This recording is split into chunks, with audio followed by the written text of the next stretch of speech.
اے چاند محرم کے تو بدلی میں چلا جا، اے چاند محرم کے تو لا حول ولا قوة إلا بالله العلي العظيم. أعوذ بالله من الشيطان اللعين الرجيم. بسم الله الرحمن الرحيم. الحمد لله رب العالمين. الصلاة والسلام على أشرف الأنبياء والمرسلين خاتم النبيين سیدنا و مولانا ابی القاسم محمد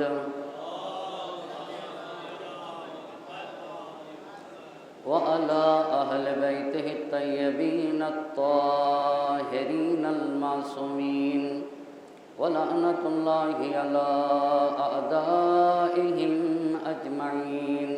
اما بعد فقد قال الله سبحانه تبارك وتعالى في كتابه الحكيم وقوله الحق.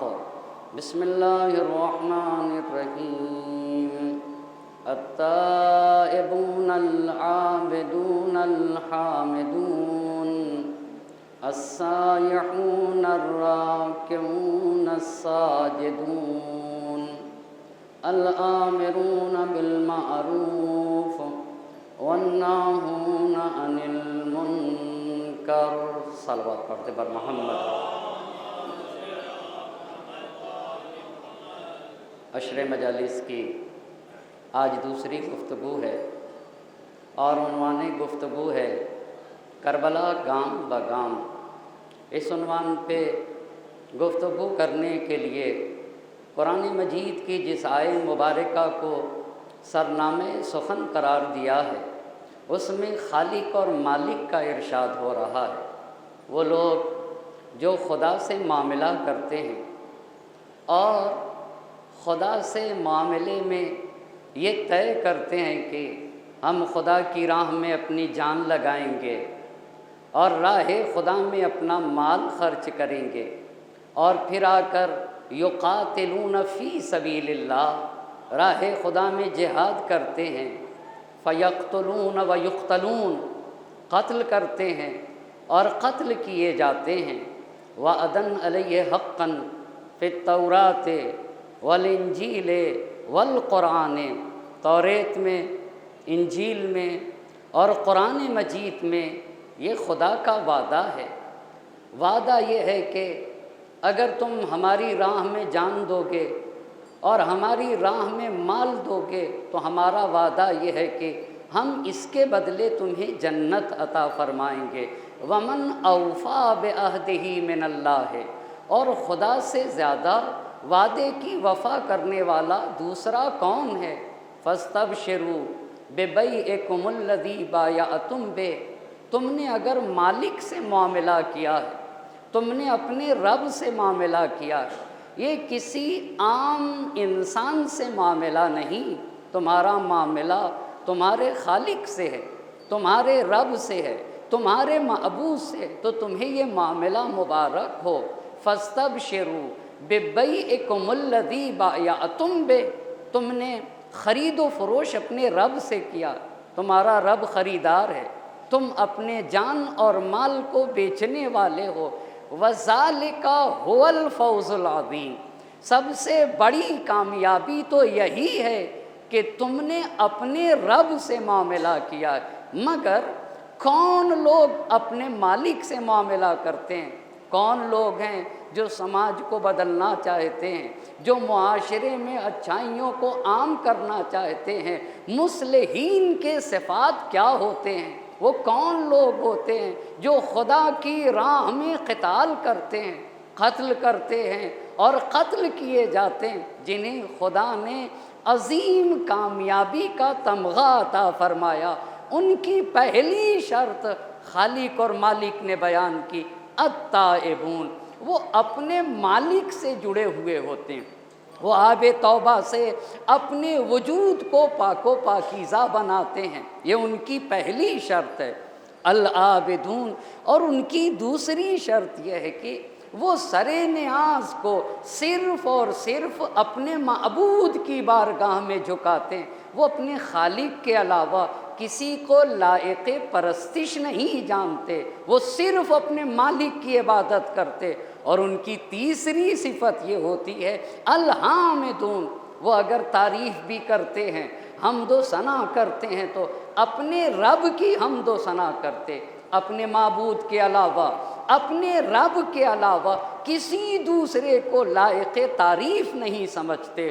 اور مصلحین کی چوتھی شرط قرآن نے یہ بیان کی کہ السائحون، وہ کائنات کے ذرے ذرے میں خالق اور مالک کو دیکھتے ہیں، یعنی کائنات کا ذرہ ذرہ انہیں خالق اور مالک کا پتہ بتاتا ہے۔ اور ان کی پانچویں شرط الراکعون، وہ رکوع کرتے ہیں اور رکوع میں جا کر کہتے ہیں سبحان ربی العظیم و بحمدہ، میرا پروردگار عظیم ہے، میرا اللہ ہر عیب سے پاک و پاکیزہ ہے، میں اس خدا کی تسبیح کرتا ہوں جو عظمتوں کا مالک ہے، اس خدا کی تسبیح کرتا ہوں جو بے عیب ہے، جس میں کسی طرح کی کوئی کمی نہیں پائی جاتی۔ اور مصلحین کی چھٹی شرط یہ ہوتی ہے کہ الساجدون، وہ سجدے میں سر رکھ کے کہتے ہیں سبحان ربی الاعلی و بحمدہ، میرا معبود بلند و بالا ہے، کبریائی اسی کا حق ہے، اس میں نہ کوئی عیب پایا جاتا، نہ ہی کوئی کمی پائی جاتی، نہ ہی کوئی نقص پایا جاتا ہے، میں اس منزہ پروردگار کی تسبیح کرتا ہوں۔ جب ان 6 منزلوں پہ فائز ہو جاتے، تائب بن گئے، عابد بن گئے، حامد بن گئے، سائح بن گئے، راکع اور ساجد، ان 6 منزلوں پہ جب فائز ہو گئے تو اب وہ کہتے ہیں کہ ہمیں سماج اور معاشرے کو بدلنا ہوگا، الآمرون بالمعروف، ہمیں تو سماج اور معاشرے میں اچھائیوں کو عام کرنا ہے، والناہون عن المنکر، برائیوں کا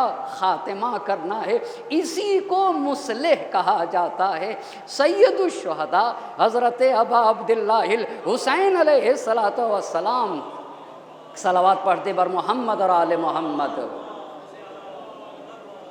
صرف امام عالی مقام، صرف مصلح نہیں، حسین مصلح اعظم ہیں، حسین مجاہد اعظم ہیں، اور حسین شہید اعظم ہیں۔ تو حسین جس دین کی اصلاح کے لیے نکلے تھے وہ کوئی ایک قانون نہیں تھا، اسلام کی اصلاح کے لیے نکلے تھے، پورے دین کو بچانے کے لیے نکلے تھے۔ اسی لیے حسین کے یادگار انقلاب کو سمجھنے کے لیے تاریخ اسلام کو سمجھنا ہوگا، اسی لیے اس موضوع کا انتخاب کیا گیا، کربلا گام بگام۔ لہٰذا آج کی اپنے گفتگو سے جڑنے کے لیے تمہیدی طور پہ اتنی بات کہنا چاہوں گا، ہمارے اور آپ کے نبی حضرت محمد مصطفیٰ صلی اللہ علیہ وآلہ وسلم 17 ربیع الاول سن 1 عام الفیل کو مکہ مکرمہ میں پیدا ہوئے۔ 40 برس کے بعد، یعنی 40 برس تک اللہ کے نبی عمل کے ذریعے سے لوگوں کو خدا کی طرف بلاتے رہے، اپنی پاک و پاکیزہ سیرت کے ذریعے سے لوگوں کو اسلام کی طرف دعوت دیتے رہے۔ 40 برس کے بعد سن 40 عام الفیل میں مکہ مکرمہ میں کوہ ہرا پہ قرآن مجید کی سورہ علق کی 5 آیتیں اتریں۔ بسم اللہ الرحمن الرحیم، اقرأ باسم ربک الذی خلق، خلق الانسان من علق، اقرأ وربک الاکرم الذی علم بالقلم، علم الانسان ما لم یعلم۔ اے میرے نبی، اقرا، پڑھیے اس خدا کے نام سے جس نے زیور وجود سے آراستہ کیا۔ پس سن 40 عام الفیل میں سورہ علق کی 5 آیتیں اتریں، یعنی دین اسلام کا نزول ہوا مکہ مکرمہ میں۔ قرآن کے نازل ہونے کے بعد 13 برس تک پیغمبر پاک مکے میں رہے، پھر اس کے بعد ہجرت کر کے مدینہ آئے تو 10 برس تک مدینہ منورہ میں رہے، 13 برس تک مکے میں، 10 برس تک مدینہ منورہ، اور ہجرت کے 11ویں برس 28 سفر کو ہمارے اور آپ کے نبی حضرت محمد مصطفیٰ صلی اللہ علیہ وآلہ وسلم دنیا سے رخصت ہوئے۔ نبی کی رحلت کے بعد، بس ہمارے نبی کی رحلت سن 11 ہجری مدینہ منورہ میں ہے اور 28 سفر کو ہے۔ نبی کی رحلت کے بعد سقیفہ وجود میں آیا اور سقیفہ میں پہلے خلیفہ ابو بکر کو چن لیا گیا، لہٰذا پہلے خلیفہ سن 11 ہجری سے سن 13 ہجری تک خلیفہ رہے۔ اچھا، پہلے خلیفہ نے اپنے انتقال کے وقت دوسرے خلیفہ کو چن لیا تو دوسرے خلیفہ 13 سے 23 ہجری تک رہے، اور جب دوسرے خلیفہ کا وقت قریب آیا تو دوسرے خلیفہ نے ایک 6 نفرہ کمیٹی بنائی، اس کمیٹی کو شورا کہا جاتا ہے، اور وہ کمیٹی ایسی بنائی تھی کہ تیسرے خلیفہ کے سوا کوئی اور نہ آ سکے، تو شورا کے ذریعے سے تیسرے خلیفہ آئے۔ تیسرے خلیفہ 23 سے 35 ہجری تک رہے، اتنی بات واضح رہے، تیسرے خلیفہ سن 23 ہجری سے 35 ہجری تک رہے۔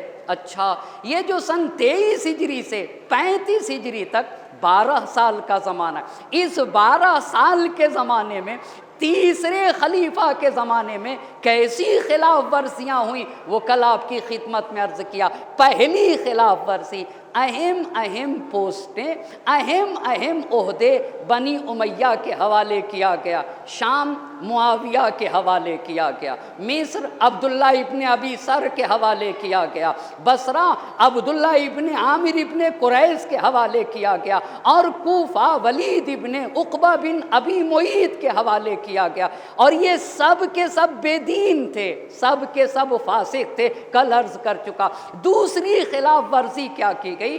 بیت المال جو تمام مسلمانوں کا مال ہوتا ہے اسے بنی امیہ سے مخصوص کر دیا گیا، یہ بھی کل عرض کر چکا۔ اور تیسری خلاف ورزی جو تیسرے خلیفہ نے کی، رسول خدا کے برجستہ صحابیوں کے ساتھ ناروا سلوک کیا گیا، ابو ذر غفاری کو ربضہ جلا وطن کیا گیا، عمار یاسر کو موت کی حد تک مارا گیا، اور عبداللہ ابن ابی مسعود کو اتنا مارا گیا کہ پسلیاں ٹوٹ گئیں۔ نتیجہ کیا ہوا؟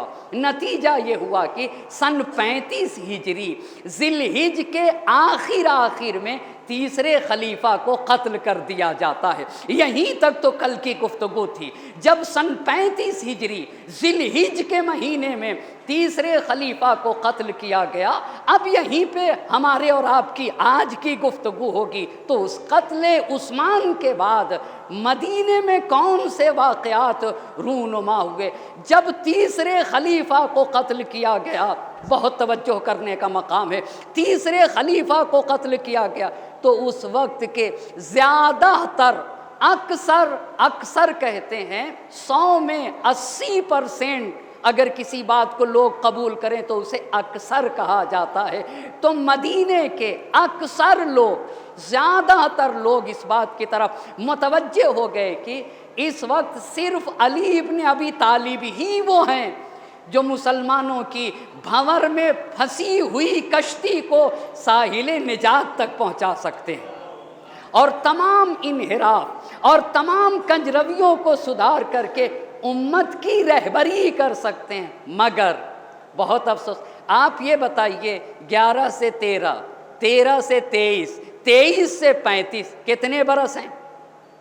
25 برس ہیں نا، 25 برس، 2 برس کے آس پاس، 2 برس کچھ مہینے پہلے خلیفہ نے، 10 برس کچھ دن دوسرے خلیفہ نے، 12 برس کچھ مہینے تیسرے خلیفہ نے، اس طریقے سے 25 برس خلفائے ثلاثہ نے حکومت کی۔ لیکن اس 25 برس میں اسلام کو کہاں تک پہنچا دیا اور لوگوں کی صورتحال کیا تھی، اس کو عرض کرنا چاہوں گا۔ ہاں، مسلمان تیسرے خلیفہ کے بعد متوجہ ہوا کہ علی کو خلیفہ ہونا چاہیے، مگر مسلمان بہت دیر سے متوجہ متوجہ ہوا؟ اللہ اللہ، کیوں دیر سے متوجہ ہوا؟ اس پہ توجہ کرنے کی ضرورت ہے۔ بہت دیر سے متوجہ ہوا، کیوں؟ اس لیے کہ اب جب مسلمان متوجہ ہوئے کہ علی کو خلیفہ ہونا چاہیے تو اس وقت کی صورتحال کیا تھی اس پہ توجہ کریے گا۔ مسلمانوں کی حالت کیا تھی؟ ایک ایک بات کو عرض کروں گا۔ پہلی صورت، انحراف اور کجروی اس درجہ بڑھ چکا تھا کہ انحرافات اور کجرویوں نے لوگوں کو اپنے چنگل میں جکڑ رکھا تھا۔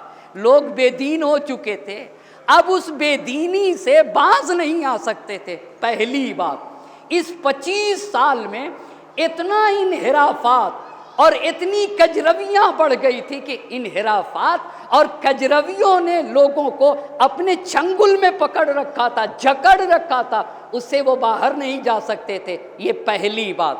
دوسری بات، نفسانی خواہشات، ہوا و ہوس نے لوگوں کی عادت و اطوار، لوگوں کے خلق و خو، لوگوں کے طرز زندگی کو بالکل بدل دیا تھا۔ لوگ بدعتوں کے عادی ہو گئے تھے۔ یہ دو باتیں۔ تیسری بات، ظلم، ستم، زیادتی، جھوٹ، تہمات، بہتان اور مال اندوزی۔ دنیا جمع کرو، مال جمع کرو، چاہے وہ جس راستے ہی سے کیوں نہ ہو۔ لوگ تہمتوں کے عادی ہو گئے، لوگ ظلم و ستم کے عادی ہو گئے، لوگ بہتان کے عادی ہو گئے، لوگ صرف اس بات کے عادی ہو، کیونکہ تیسرے خلیفہ کے زمانے میں بیت المال کا منہ بنی امیہ کے لیے کھول دیا گیا تھا۔ بیت المال کو بنی امیہ کو دینے کے لیے کسی استحقاق کی ضرورت نہ تھی۔ اب جب امام کا وقت آیا، بلکہ یوں کہوں کہ تیسرے خلیفہ کو قتل کیا گیا، تو مسلمانوں کی صورتحال ایسی تھی۔ پہلی بات، کجرویوں اور انحرافات نے لوگوں کو اپنے چنگل میں جکڑ رکھا تھا، یہ پہلی بات۔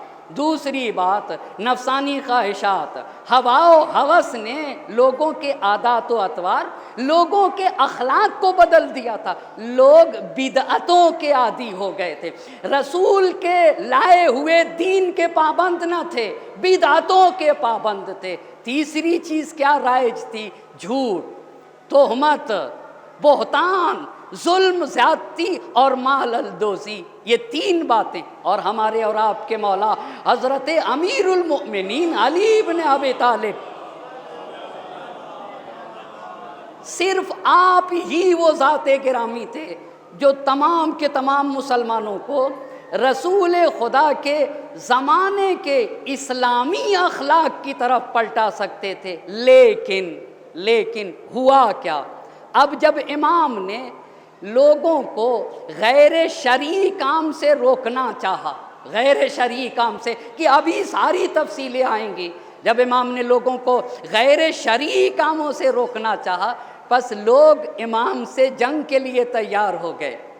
اتنا ہی نہیں، امام کے خلاف ظلم و تشدد کے مرتکب ہو گئے۔ اتنا ہی نہیں، لوگوں نے اسلام کو اصلی حالت پر پلٹنے نہ دیا۔ اتنا ہی نہیں، دوسروں کی جرأتیں امام کے خلاف بڑھا دی، دوسروں کے لیے انحرافات کے راستے کھول دیے۔ آپ یہ بتائیے، معاویہ ہو، بنی امیہ ہو، بنی عباس ہو، ان کی جرأتیں کہاں سے اتنی بڑھ گئیں کہ یہ علی کے مقابلے میں آ سکیں؟ کس نے جرأتیں بڑھا دی ہیں؟ یہی تین خلفاء کا زمانہ تھا جہاں اسلام کو اتنا نقصان پہنچایا گیا کہ معاویہ کو اتنی جرأت ہو گئی کہ وہ علی کے سامنے آ سکے، بنی امیہ کو اتنی جرأت ہو سکی کہ وہ پرچم بغاوت اٹھا سکے، یا بنی عباس کو علی کی مخالفت کی جرأت ہو سکی۔ بس اب تک اتنی بات آپ کی خدمت میں عرض کیا۔ کتنی باتیں؟ جب امام کی طرف مسلمان متوجہ ہوئے تو لوگ دنیا پرست ہو چکے تھے، لوگوں کے اوپر خواہشات نفسانی کا غلبہ تھا، اور ہر ایک سے بہتر ہمارے امام اس بات کو جانتے تھے۔ ایک دو دلیلیں پیش کروں نہج البلاغہ سے اور پھر گفتگو کو ایسے ہی آگے بڑھاتا رہوں گا، مگر مل جل کر برحسمت محمد اور آل محمد صلوات بھیج دیں۔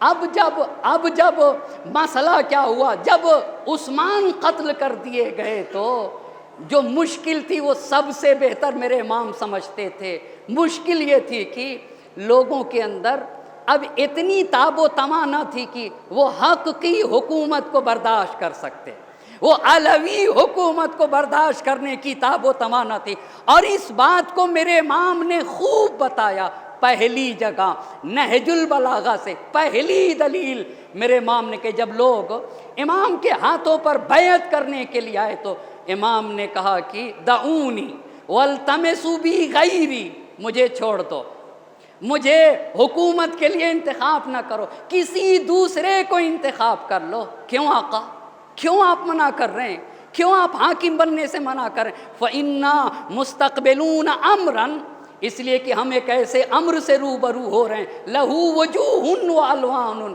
جس کے مختلف پہلو ہیں، جس کے مختلف رنگ و روپ ہیں، لا يقوم لها القلوب، علوی حکومت جو حق کی حکومت ہوگی، جو عدل کی حکومت ہوگی، جو انصاف کی حکومت ہوگی، حق کی حکومت کو برداشت کرنے کی دلوں میں تاب و توانائی نہیں پائی جاتی، اور عقلیں اس درجہ رشد نہیں کر پائی ہیں کہ وہ علی کی عادلانہ حکومت کو برداشت کر سکیں۔ اور پھر میرے امام نے کہا، لوگوں سے کہا، نہج البلاغہ میں یہ کہا کہ اور یاد رکھنا، اگر میں نے خلافت کو قبول کر لیا اور حکومت کو قبول کر لیا تو تم مجھے نہ سمجھانا، اللہ اللہ، کہ پہلے خلیفہ ایسے کرتے تھے، دوسرے خلیفہ ایسے کرتے تھے، تیسرے خلیفہ ایسے کرتے، اگر خلافت کو قبول کیا تو تم مجھے نہ سمجھانا، مجھے خوب معلوم ہے کہ حکومت کیسے چلائی جاتی ہے، عمل کیسے کیا جاتا ہے، اور سیاست کیسے کی جاتی ہے۔ امام کا یہ جو فرمان ہے، امام کا یہ خطبہ، یہ بتاتا ہے کہ امام کو خوب پتہ ہے۔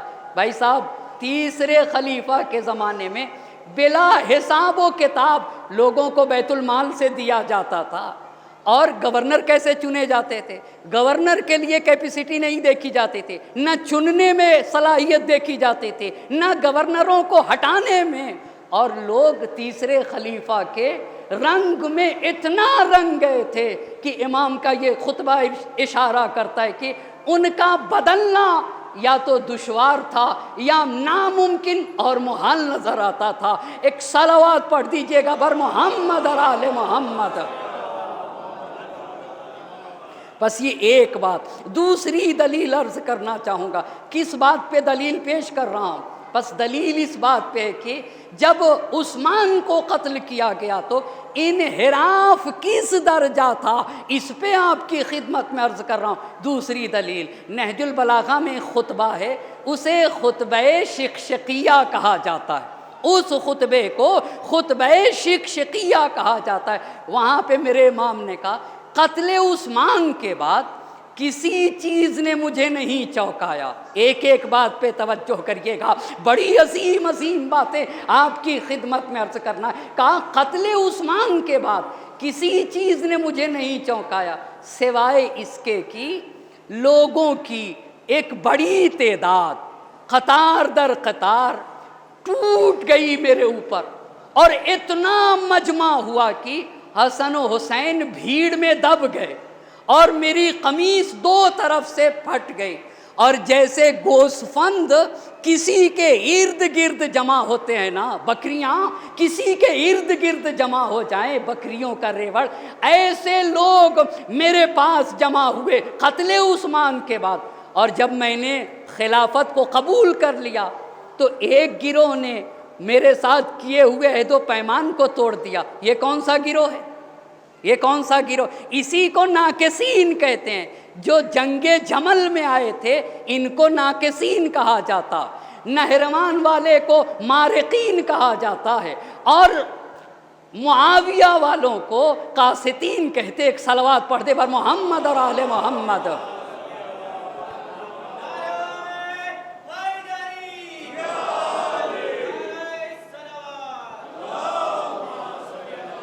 کام میرے امام نے یہ کہا کہ جب میں نے خلافت کو لیا تو ایک نے مجھ سے کیے ہوئے عہد و پیمان کو توڑ دیا، وہ طلحہ، زبیر، عائشہ ہیں جمل والے، ان کو کہتے ہیں نا کے سین، ایک ایک چیز کو یاد رکھیے گا۔ کہا ایک گروہ نے عہد و پیمان کو توڑ دیا، دوسرے گروہ دین سے خارج ہو گیا، اس کو کہتے ہیں خوارج، اور تیسرے گروہ نے مجھ پہ ظلم و ستم ڈھایا، اس کو کہتے ہیں قاسطین۔ یہ کون لوگ تھے جنہوں نے امیر المومنین پہ ظلم و ستم ڈھایا؟ وہ کون لوگ تھے؟ وہ یہی لوگ تھے، وہ کوئی اور نہیں تھا، وہ کوئی اور نہیں تھا، وہ یہی معاویہ اور معاویہ کے طرفدار تھے، معاویہ کے طرفدار تھے۔ وہاں کے اوپر امام عالی مقام نے یہ کہا، خدا کی قسم، اس پہ بھی ذرا توجہ کریے گا، امام نے کہا وہ خدا جس نے دانے کو شگافتہ کیا، وہ خدا جس نے انسان کو زیور وجود سے آراستہ کیا، خدا کی قسم اگر لوگوں کی غیر معمولی تعداد بیعت کے لیے حاضر نہ ہوتی، پہلی بات، اگر لوگوں کے وجود سے میرے اوپر حجت تمام نہ ہوتی، دوسری بات، اگر خدا کا عہد و پیمان نہ ہوتا، وہ عہد و پیمان کیا تھا کہ علماء دانشور ظالم کے سامنے اور مظلوم کی مظلومیت کے سامنے خاموش نہ بیٹھیں۔ اگر یہ تین چیزیں نہ ہوتی تو میں خلافت کے اونٹ کی مہار کو اس کے کوہان پہ ڈال دیتا، یعنی خلافت کا اونٹ میں چھوڑ دیتا، جہاں دل چاہے چلا جائے۔ تو علی آپ نے خلافت لی کیوں؟ آپ نے حکومت کو لیا؟ کہا دو وجہ، لوگوں کا اصرار اور احساس ذمہ داری، لوگوں کا اصرار اور احساس ذمہ داری نے خلافت کو لیا۔ یہ دو دلیلیں آپ کی خدمت میں بتائیں، تیسری دلیل اور عرض کروں، لیکن ایک صلوات پڑھ دے بر محمد اور آل محمد۔ تیسری دلیل، جب امام کو ظاہری خلافت ملی تو جس دن بیعت ہوئی، بیعت کے دوسرے دن امام نے ایک خطبہ ارشاد فرمایا۔ وہ خطبہ کیا تھا؟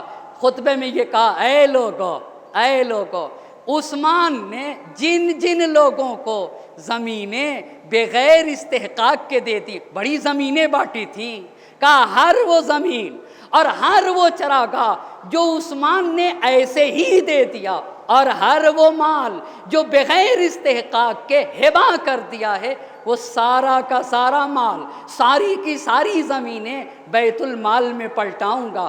اتنی بات نہیں کہا وہ مال جو بیت المال کا تھا، جس سے عورتوں کی شادی کی گئی اور وہ مال شہروں میں بکھرا ہوا ہے، اسے بھی پلٹاؤں گا، اور جب پلٹاؤں گا تو لوگوں کی صورتحال کیا ہوگی؟ کہا وہ لوگ جو کمزور عقیدے والے ہیں، وہ لوگ جو آخرت کو دنیا پہ قربان کر دیتے ہیں، جن کی نگاہ میں آخرت کی کوئی ویلو نہیں ہوتی، جو لوگ دنیاوی لذتوں کو اخروی نعمتوں پہ ترجیح دیتے ہیں، ایسے لوگ علی کی حکومت کو برداشت نہ کر سکیں گے، ایسے لوگ علی کی حکومت کو برداشت نہ کر سکیں گے۔ اور جو لوگ صاحبان ایمان ہیں، اور جو لوگ صاحبان ایمان ہیں، جو اللہ کے فرمان کے مطیع و فرما بردار ہیں، جب میں حاکم بنوں گا تو ان کو امتحان کی چھنی سے چھانا جائے گا۔ اللہ اللہ، اچھا بے دین حکومت عدل کو برداشت نہ کریں گے،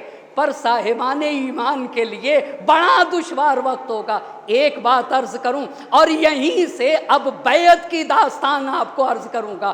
اچھا آپ یہ بتائیے، دین کب نازل ہوا ہے؟ قرآن کب اترا ہے؟ سن 40 عام الفیل کو۔ تو قرآن کے نازل ہونے سے پہلے ابو سفیان کو کوئی نہیں پہچانتا تھا، یہ گندا ہے یا اچھا۔ کیوں؟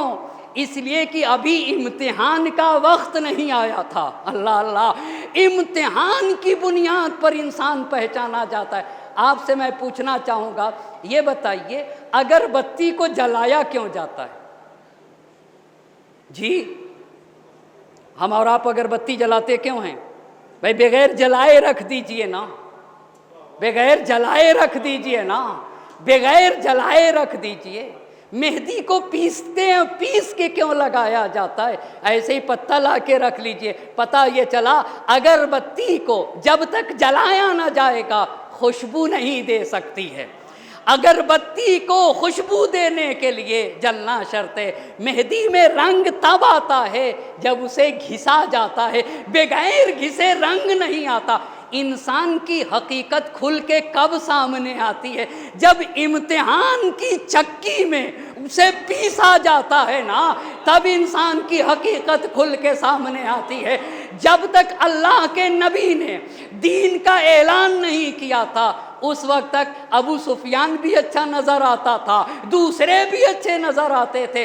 جب مگر اللہ کے نبی نے یہ اعلان کیا قولوا لا الہ الا اللہ، جب امتحان کا مسئلہ آیا تو خبیث الگ ہوئے، طیب الگ ہوئے، ظلمتیں الگ ہو گئیں اور نور الگ ہوا۔ ایک صلوات پڑھیں بر محمد اور آل محمد۔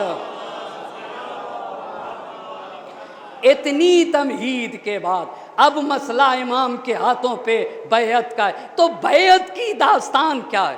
اس کو تمام مورخین نے، ابن اسیر نے لکھا۔ آپ کو ایک خلاصہ کروں اور اپنی بات کو آگے بڑھاؤں۔ قتل عثمان کے بعد لوگ بے دین ہو گئے تھے، لوگ چاہتے تھے کہ جتنا مال مل جائے کم ہے، نہ حق کو دیکھا جاتا تھا، نہ انصاف کو دیکھا جاتا تھا۔ اتنا مال انہوں نے لٹایا ہے، اتنا مال لٹایا کہ لوگ بے دین ہو گئے تھے۔ اس پہ 3 دلیلیں آپ کو دی۔ اب ابن اسیر نے لکھا، دیگر مورخین نے یہ لکھا ہے کہ مورخین نے لکھا مہاجرین و انصار۔ یہ بتائیے مہاجر کس کو کہتے ہیں؟ مہاجر کس کو کہتے ہیں؟ وہ لوگ جو مکے سے ہجرت کر کے مدینہ منورہ آئے تھے، انہیں مہاجر کہا جاتا ہے۔ انصار کس کو کہتے؟ مدینہ میں 2 قبیلے تھے، ایک قبیلے کا نام تھا اوس، دوسرے قبیلے کا نام تھا خزرج۔ اوس و خزرج جب مسلمان ہوئے تو ان کو انصار کہا گیا۔ انصار مدینہ کے رہنے والے تھے اور مہاجر کہاں کے رہنے والے تھے؟ مہاجر مکے کے رہنے والے تھے۔ جب عثمان کا قتل ہوا، ابن اسیر نے اپنی تاریخ میں لکھا، دیگر مورخین نے اپنی تاریخ میں لکھا، تو مہاجرین و انصار سے کچھ پیغمبر کے صحابی جمع ہوئے، جن میں طلحہ اور زبیر بھی تھے۔ جمع ہونے کے بعد امام کے پاس آئے اور امام کے پاس آ کر کہتے ہیں کہ آقا، لوگوں کے لیے امام ہونا بہت ضروری ہے۔ اچھا، متوجہ ہوئے لوگ، تو امام نے کہا مجھے تمہاری رہبری کی ضرورت نہیں۔ اللہ اللہ، کہا مجھے تمہاری رہبری کی ضرورت نہیں ہے، بشریت علی کی محتاج ہے، علی کسی کے محتاج نہیں ہے۔ کہا مجھے تمہاری رہبری کی، تم جسے چاہو خلیفہ بنا لو، میں اس کی مخالفت نہ کروں گا۔ تو طلحہ و زبیر اور دیگر پیغمبر کے اصحاب نے کہا ہم آپ کے علاوہ کسی کو نہیں چننے والے ہیں۔ امام نے پھر لوگ اور بڑھے، مجمع بڑھ گیا، لوگوں کا اصرار ہوا، سب نے 3 اہم باتیں کہیں۔ بہت توجہ کریے گا، یہ تاریخ ہے، اس سلسلے کو بتائے بغیر آپ کو معلوم ہے نا، کربلا کا واقعہ رونما نہ ہوتا۔ جو باتیں عرض کرنا چاہ رہا ہوں اگر یہ تاریخ میں نہ ہوتی، سب نے آ کے 3 باتیں کی، آقا امام سے کہی امامت اور رہبری کے لیے سب سے شائستہ آپ ہیں، یہ پہلی بات کہی۔ دوسری بات یہ کہی کہ اسلام کی ترقی میں آپ کا رول سب سے زیادہ رہا ہے۔ خدا کی قسم اگر تاریخ اسلام میں صرف علی مرتضیٰ کا کردار پڑھا جائے نا تو 10 دن نہیں کئی عشرے درکار ہوں گے۔ پس کا پہلی بات امامت اور رہبری کے لیے سب سے شائستہ آپ ہیں۔ دوسری بات آپ کا اسلام کی ترقی میں سب سے زیادہ کردار آپ کا ہے۔ تیسری بات یہ بتائیے قریش کس کو کہا جاتا ہے؟ قریش کس کو کہا جاتا ہے؟ رسول خدا کے 12ویں دادا نضر بن کنانہ، نضر بن کنانہ کو قریش کہا جاتا ہے۔ قریش میں کتنے خاندان ہیں؟ قریش میں 25 خاندان ہیں۔ ایک بنی تیم، دوسرا بنی عدی، تیسرا بنی امیہ، چوتھا بنی ہاشم۔ بنی تیم سے پہلے خلیفہ، بنی عدی سے دوسرے خلیفہ، بنی امیہ سے تیسرے خلیفہ، پر بنی ہاشم سے کون ہے؟ بنی ہاشم سے کون؟ اللہ کے رسول بنی ہاشم سے، 12 امام بنی ہاشم سے، شہزادی کونین حضرت فاطمہ زہرا سلام اللہ علیہا۔ بہت توجہ کریے گا، ابو بکر بھی قریش، عمر بھی قریش، عثمان بھی قریش اور علی مرتضیٰ بھی قریش، رسول خدا بھی قریش، مگر توجہ کریے گا، ابو بکر کا خاندان بنی تیم، عمر کا خاندان بنی عدی، تیسرے خلیفہ کا خاندان بنی امیہ، مگر رسول خدا اور علی مرتضیٰ کس گھرانے سے ہیں؟ بنی ہاشم سے۔ تو یہ بتائیے علی رسول سے زیادہ قریب ہیں یا پہلے، دوسرے اور تیسرے خلیفہ؟ آپ بتائیں نا، کون رسول سے زیادہ قریب ہے؟ یہ سب نے کہا، اس میں طلحہ زبیر بھی تھے، کہا اے علی آپ امامت اور رہبری کے لیے سب سے شائستہ، یہ پہلی بات۔ دوسری بات کہی کہ سب سے زیادہ اسلام کی ترقی میں آپ کا کردار۔ تیسری بات یہ کہی کہ رسول خدا سے سب سے قریبی رشتہ دار آپ ہیں۔ کیوں آپ ہیں؟ اس لیے کہ اللہ کے نبی بھی بنی ہاشم سے اور آپ بھی بنی ہاشم سے ہیں۔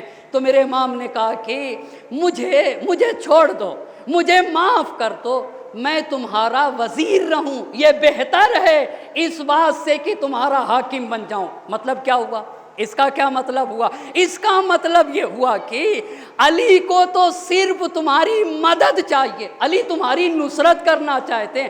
علی اگر حکومت لیں گے تو علی کو فائدہ نہیں ہے، علی فائدہ پہنچانے کے لیے حکومت لیتے ہیں۔ ایک صلوات پڑھیں بر محمد اور آل محمد۔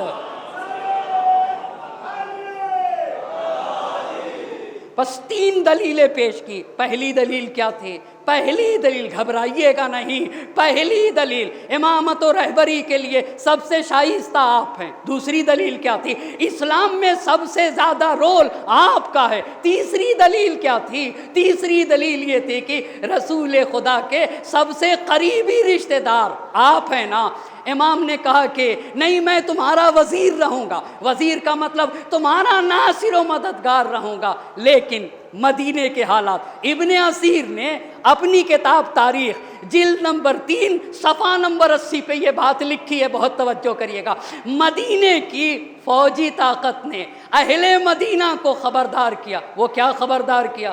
خبردار یہ کیا کہ اگر اہل مدینہ نے ایک دن میں خلیفہ نہ چنا، چاہے جسے بھی چنے، تو ہم 3 لوگوں کو قتل کر دیں گے۔ علی کو قتل کریں گے، طلحہ کو قتل کریں گے، زبیر کو قتل کریں گے۔ اب جب یہ مدینے کی فوجی طاقت نے وارننگ دی تو اہل مدینہ علی کے دروازے پہ آ گئے۔ اب جب علی نے، آپ ذرا توجہ کریے گا لفظوں پہ، مسلمانوں کی نازک حالت دیکھی، اللہ اللہ، یہی تو اسلام کا حقیقی درد رکھتے ہیں۔ جب علی مرتضیٰ نے نازک حالت اسلام کی دیکھی تو امام نے کہا کہ علی کے ہاتھوں پہ بیعت کا مسئلہ ہے، یہ بیعت تنہائی میں نہیں ہوگی، یہ بیعت مسجد النبی میں ہوگی۔ اللہ اللہ، سب کے سامنے بیعت ہوگی۔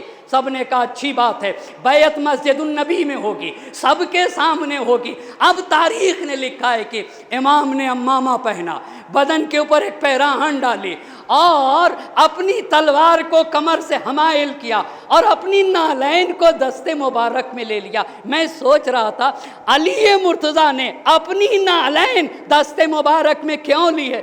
آپ کو ایک مثال دوں تو مسئلہ حل ہو جائے گا۔ مثال کے طور پہ اس مجلس میں بزرگ بھی ہیں، جوان بھی ہیں، نوجوان بھی ہیں اور یہ چھوٹے چھوٹے بچے بھی ہیں۔ بچے کی توہین نہیں، مگر اگر 2 سال کے بعد اس بچے سے پوچھئے بیٹا یہ بتاؤ 2025 میں جو مجلس میں ہم گئے تھے چھوٹے امام باڑے میں، مولانا صاحب نے کیا پڑھا، تو بچے کو یہ یاد نہیں رہے گا مولانا نے کیا پڑھا۔ لیکن اس بچے سے پوچھئے کہ مولانا صاحب جو امامہ لگائے تھے وہ سفید تھا یا کالا تھا، تو یہ بچہ بتا دے گا ہاں وہ امامہ سفید تھا، کالا نہیں تھا۔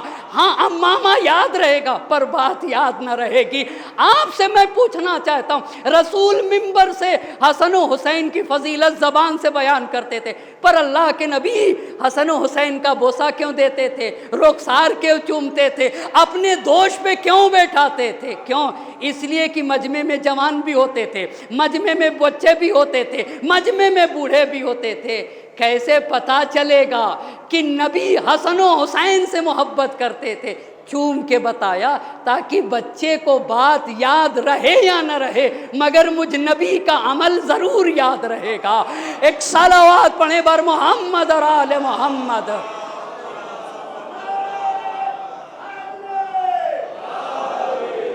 اچھا تو گئے، نالین کو ہاتھ میں لیا، کمان پہ ٹیک لگا دی. اب بیعت کا سلسلہ شروع ہوا. بہت توجہ کریے گا، تاریخ میں سب سے پہلے مولا کے ہاتھ پہ جس نے بیعت کی ہے وہ کون ہے؟ وہ کون ہے؟ طلحہ. اس کو یاد رکھیے گا، سب سے پہلا آدمی طلحہ آیا. طلحہ نے بیعت کی. طلحہ کا ہاتھ مفلوج تھا، معیوب تھا. جب طلحہ نے سب سے پہلی بیعت امام کے ہاتھ پہ کی تو وہاں پہ ایک شخص تھا، اس کا نام ہے حبیب ابن زؤیب. حبیب ابن زؤیب نے فوراً کہا انا للہ و انا الیہ راجعون. یہ بات کیوں کہی اس نے؟ یہ بات کیوں کہی؟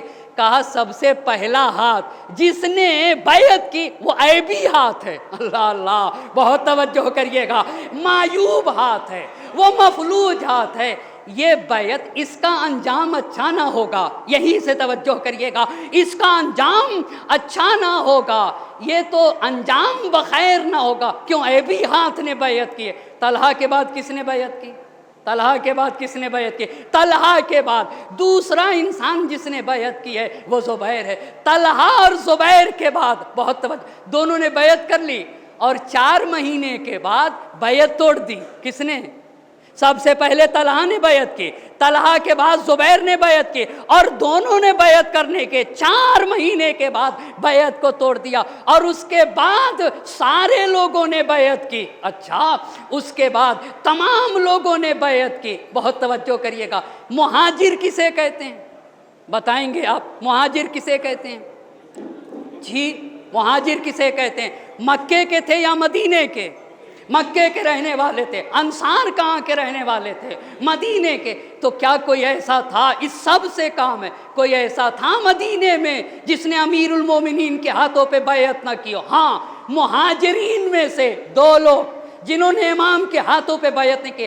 امام کی حکومت کا امتیاز بتانا ہے مجھے عزیزان محترم، آپ کی خدمت میں بہت ساری باتوں کو عرض کرنا ہے. سعد ابن ابی وقاص نے بیعت نہیں کی. بس مہاجرین میں سے پہلا انسان جس نے بیعت نہیں کی وہ کون ہے؟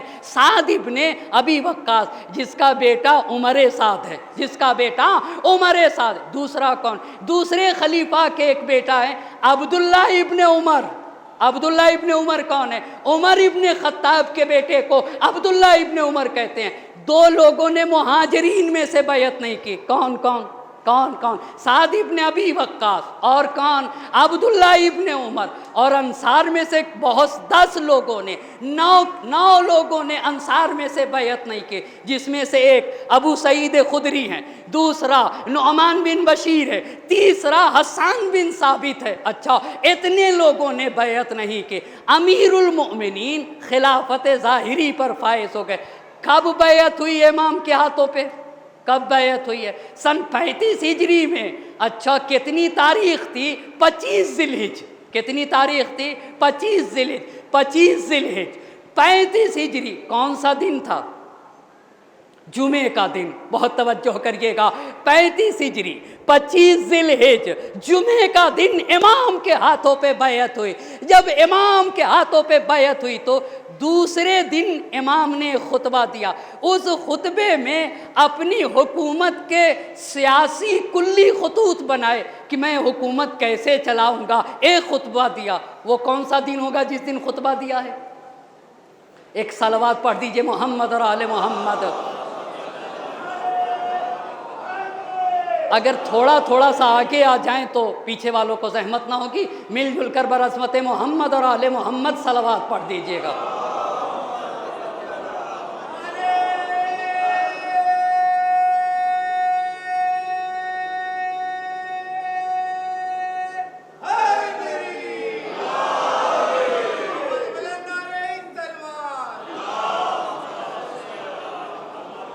بس سب نے بیعت کر لی نا، سب نے بیعت کی.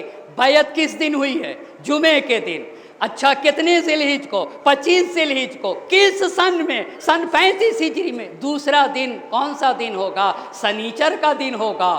سیٹرڈے کو دوسرے دن ایک خطبہ دیا ہے. اس خطبے میں امام نے چند اصول بتائے. میری حکومت کا اصول کیا ہوں گے؟ اللہ اللہ. اسی لیے تو جوش ملی آبادی نے کہا تھا کربلا میں امر حق کی برتری سے جنگ تھی. حسین نے قیام اسی لیے کیا تھا لتکون کلمۃ اللہ العلیٰ، تاکہ نام الہی کو اطلاع حاصل ہو جائے. کربلا میں امر حق کی برتری سے جنگ تھی، طاقت نانے شعیر حیدری سے جنگ تھی، عظمت دیرین پیغمبری سے جنگ تھی. جس کا قرآن میں ہے ذکر اس داوری سے جنگ تھی، جس کا قرآن میں ہے ذکر. کربلا میں امر حق کی برتری سے جنگ تھی، طاقت نانے شعیر حیدری سے جنگ تھی، عظمت دیرین پیغمبری سے جنگ تھی. جس کا قرآن میں ہے ذکر اس داوری سے جنگ تھی. کب نفاق ارباب حق سے برسر پیکار تھا، وہ خدا پر آخری لاتو حبل کا وار تھا. ایک صلوات پڑھیں بر محمد اور آل محمد.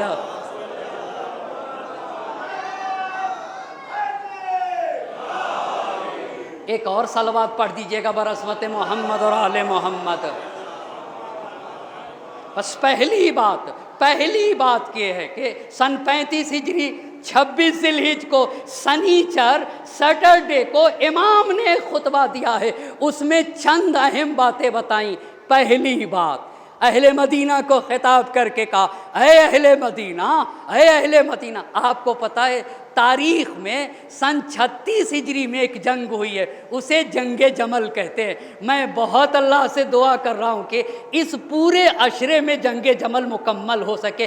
اتنی ہی باتیں عرض کرنا ہے جنگ جمل کے حوالے سے کہ مجھے وقت کی ضرورت ہے. میں آپ کا وقت بھی لوں گا اور آپ کو وقت دینا بھی پڑے گا، اس لیے کہ یہ عشرہ کربلا گام بگام ایک مشن ہے، ایک تحریک ہے. اور مشن اور تحریک قربانیاں چاہتی ہیں نا، اس میں قربانیوں کی ضرورت ہے.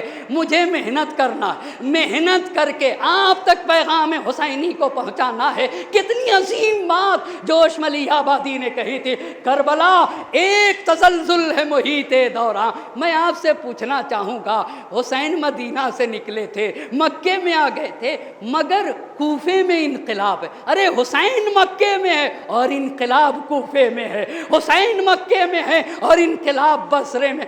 اما حسین کہتے ہی اسے ہیں جو روحوں کو تبدیل کر دیا کرے. اللہ اللہ. حسین کہتے ہی اسے ہیں،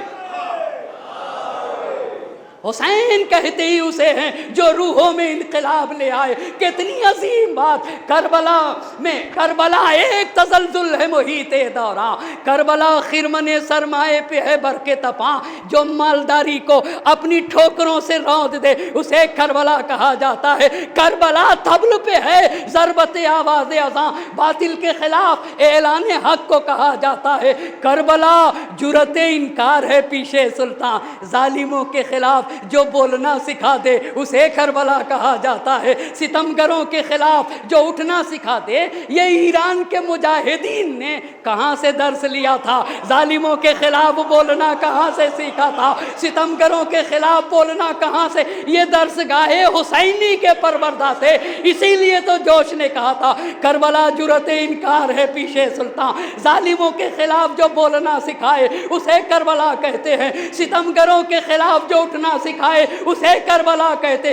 جہاں فرعونیت پنپ نہ سکے اسے کربلا کہا جاتا. جہاں یزیدیت سر اٹھا نہ سکے اسے کربلا کہا جاتا. جہاں خلاف حق بات کی کوئی گنجائش نہ ہو اسے کربلا کہا جاتا ہے. فکر حق سوز یہاں کاش نہیں کر سکتی، کربلا تاج کو برداشت نہیں کر سکتی.